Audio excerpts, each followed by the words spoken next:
महाविकास आघाडीच्या बैठकीला आता थोड्याच वेळात सुरुवात होणार आहे। आजच्या या बैठकीमध्ये अंतिम तोडगा निघाला जाऊ शकतो अशी देखील माहिती मिळते। तर मवियामध्ये 15 जागा संदर्भात अद्यापही संभ्रम आहे अशी प्रतिक्रिया आपण बघितलेली आहे, बाळासाहेब थोरात यांनी दिलेली आहे। आजच्या या बैठकीमध्ये या सगळ्या जागांवरती अंतिम तोडगा निघू शकतो अशी देखील माहिती मिळते। याआधी संजय राऊत हे देखील हॉटेल 4 सीझनमध्ये दाखल झाले होते, तर थोड्या वेळापूर्वीच शरद पवार आणि आता उद्धव ठाकरे हे देखील सध्या हॉटेल 4 सीझनमध्ये दाखल झालेल्या या बैठकीला आता थोड्याच वेळात सुरुवात होणार आहे। बाळासाहेब थोरात यांची आपण प्रतिक्रिया ऐकलेली आहे। मुंबईऐवजी जर दिल्लीत बैठक झाल्यास त्याला अंतिम तोडगा निघू शकतो असं देखील त्यांनी म्हटलेलं आहे। तर आम्ही मवियाचे भाग नाही आहोत, त्यांनी बोलावल्यावर आम्ही जातो असं देखील त्यांनी स्पष्ट केलेलं आहे। त्यामुळे त्यांचा एकंदरीत गोष्टी स्पष्ट झाल्या, सगळ्या जागा वाटप जर स्पष्ट झाले तर आमच्या संदर्भातला देखील निर्णय होऊ शकतो असं देखील त्यांनी म्हटलेलं आहे। त्यामुळे आजच्या या बैठकीमध्ये अंतिम तोडगा काढला जाईल अशी अपेक्षा सध्या वर्तवली जाते। ही दृश्य आपण बघतोय, ज्यावेळेला हॉटेल 4 सीझनमध्ये शरद पवार हे दाखल झाले होते त्यावेळेची ही दृश्य आहेत। तर उद्धव ठाकरे हे देखील आपण बघतोय सध्या मुंबईमध्ये जिओ वर्ल्ड मध्ये अमित शहा आणि शिंदेंचा एकाच कारमधून हा प्रवास आपण बघतोय। सध्या अत्यंत दोन महत्त्वाच्या बैठका मुंबईमध्ये पार पडतायत। एक बैठक आहे महाविकास आघाडीची, ज्या ठिकाणी उद्धव ठाकरे दाखल झालेत, शरद पवार पोहोचलेले आहेत। या महाविकास आघाडीच्या नेत्यांची आता बैठक सुरू होते। तर दुसऱ्या बाजूला मुंबईत जिओ सेंटरमध्ये शहा आणि एकनाथ शिंदे यांचा एकाच कारमधून प्रवास झालेला आहे। शहा सध्या मुंबईमध्ये आहेत। महायुतीचा देखील आता जागांचा तिढा सोडवण्याचा प्रयत्न केला जातोय त्यांच्याकडून आणि त्यासाठीच त्यांचा हा मुंबईचा दौरा अत्यंत महत्त्वाचा आहे। आणि यावेळेला दोन्ही उभयंतांनी एकाच गाडीतून प्रवास केलेला आहे। त्यामुळे आजच्या बैठकीमध्ये महायुतीचा जसा निर्णय होईल तसाच आज महाविकास आघाडीचा देखील निर्णय होईल अशी अपेक्षा आहे। दोन्ही ठिकाणी जागांचा तिढा अद्यापही कायम आहे, कारण 3-3 पक्ष आहेत। प्रत्येक ठिकाणी आपापल्या उमेदवारांना जागा मिळावी, संधी मिळावी अशी अपेक्षा या सगळ्या पक्षांचीच आहे आणि म्हणूनच प्रत्येक जण आपापल्या पक्षासाठी अधिकाधिक जागा मिळवण्यासाठी प्रयत्नशील आहे। एका बाजूला हॉटेल 4 सीझनमध्ये महाविकास आघाडीची बैठक, तर दुसऱ्या बाजूला जिओ वर्ल्ड सेंटरमध्ये देखील महायुतीची ही बैठक महत्त्वाची होते।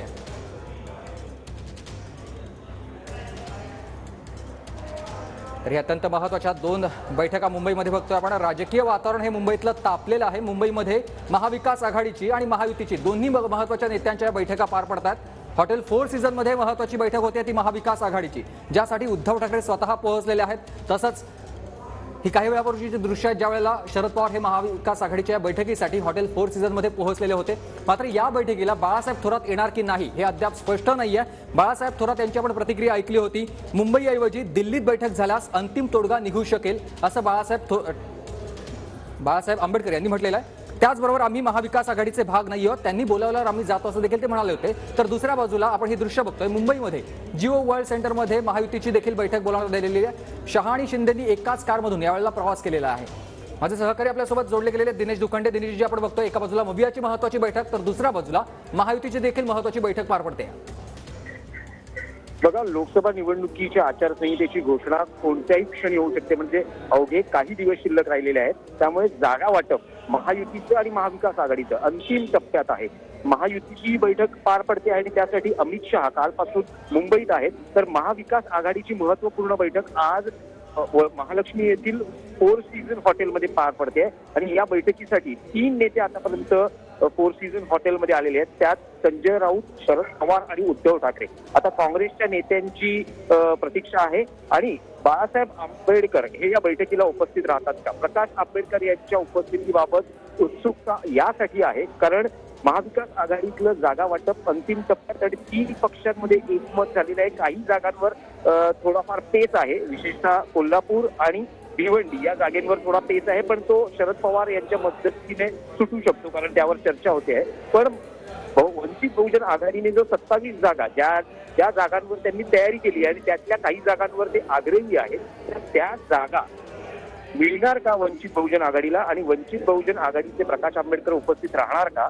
वारंवार प्रकाश आंबेडकरांकडून जी विधानं होत आहेत, आतापर्यंत प्रकाश आंबेडकर यांच्या विरोधात कुठलंही महाविकास आघाडीच्या नेत्यांकडून स्टेटमेंट आलेलं नाही। ते म्हणतात की संविधान वाचवण्यासाठी, मोदी शहांचा पराभव करण्यासाठी आम्हाला वंचित बहुजन आघाडीचे नेते प्रकाश आंबेडकर हे अत्यंत महत्वाचे आहेत, त्यांचा सहभाग महाविकास आघाडीतला महत्वाचा आहे।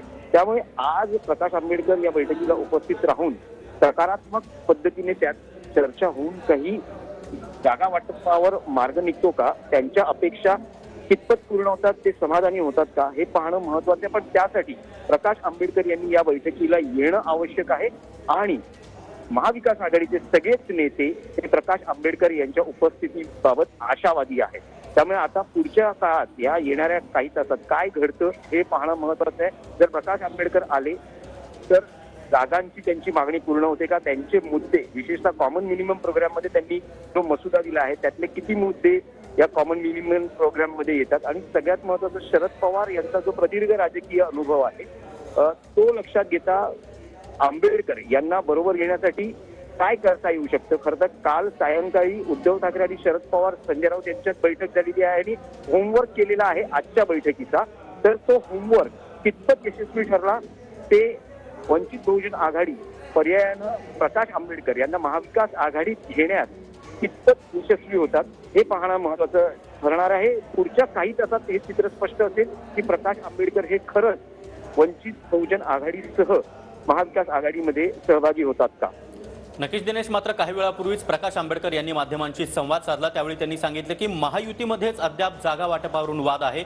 ठाकरे गट आणि काँग्रेसमध्ये 10 जागांचा तर तीनही पक्षांमध्ये एकूण 5 जागांचा वाद आहे. या सगळ्या पार्श्वभूमीवर वंचित इथे कुठेही नाही अशी प्रतिक्रिया प्रकाश आंबेडकरांनी काही वेळापूर्वीच दिली आहे. बघा, हा राजकीय डावपेचांचा भाग असतो आणि अंतिम क्षणी आपल्याला जे हवं आहे ते पॉलिटिकली दबाव वापरून आणि अशा पद्धतीने कृत्या वापरून करून घ्यायचं असतं. प्रत्येक जण आपला राजकीय अनुभव हा पणाला कसोटी असते की आपल्याला काय हवं आहे ते आपल्या पदरात पाडून घेणं. आता ज्या पद्धतीने महाविकास आघाडीच्या नेत्यांकडून प्रतिक्रिया येतात ते जागा वाटप सुरळीत 48 जागांवर सुरळीत असल्याचं म्हणत आहेत. बघा, कोल्हापूरच्या जागेचा एक वाद आहे ज्यात काँग्रेसला छत्रपती शाहूंसाठी ती जागा हवी आहे. शिवसेना ही जागा सोडायला तयार आहे, पण शिवसेनेनं ही एक गुगली टाकलेला आहे. त्यांनी असं म्हटलंय की छत्रपती शाहू महाराजांनी जर मशाल हाती घेतली तर आम्ही स्वागत करू. म्हणजे एका पद्धतीने ते शिवसेना युबीटी कडून तसाही प्रस्ताव देऊ पाहत आहेत. पण जर कोल्हापूर गेलं तर त्यांना चांगली जी काँग्रेसच्या कोट्यातलं हवं आहे आणि त्यासाठी त्यांनी संकेत दिलेले आहेत. चंद्रहार पाटील जे डबल केसरी आहेत, महाराष्ट्र केसरी आहेत, त्यांना त्यांच्या प्रवेशाची त्यांनी तयारी सुरू केलेली आहे. एक भिवंडीच्या जागेचा वाद आहे ज्यात काँग्रेस एनसीपी दोघेही आग्रही आहेत आणि एकाच उमेदवारासाठी आग्रही आहेत, पण ती जागा एनसीपीच्या कोट्यात जाईल असं म्हटलं जात आहे. जे सूत्र वारंवार शिवसेना युबीटी कडून सांगितलं जातं की ते 23 जागांवर ठाम आहेत आणि त्या 23 जागांची यादी काल सिल्वर ओकवर शरद पवार यांनाही दाखवण्यात आली.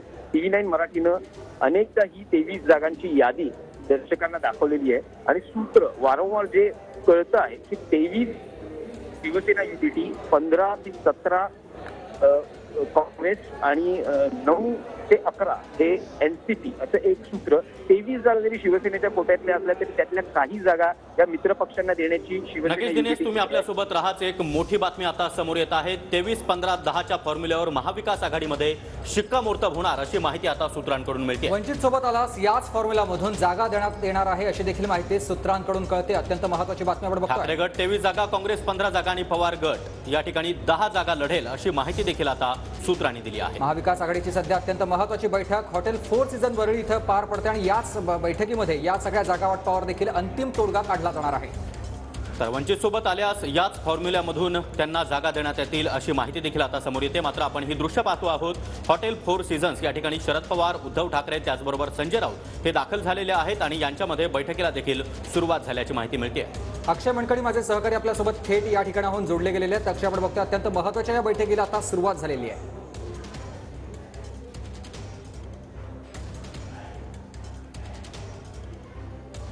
सुमित, खरं तर थोड्याच वेळात 4 सीझन या वरळीमधल्या हॉटेलमध्ये खरं तर महाविकास आघाडीच्या बैठकीला जी आहे ती सुरुवात होणार आहे. या संपूर्ण बैठकीला शरद पवार, उद्धव ठाकरे आणि संजय राऊत हे पोहोचलेले आहेत, परंतु अद्याप थोड्या वेळातच काँग्रेसचे प्रतिनिधी म्हणून बाळासाहेब थोरात आणि वंचित बहुजन आघाडीचे प्रकाश आंबेडकर ह्या संपूर्ण बैठकीमध्ये सामील होतील.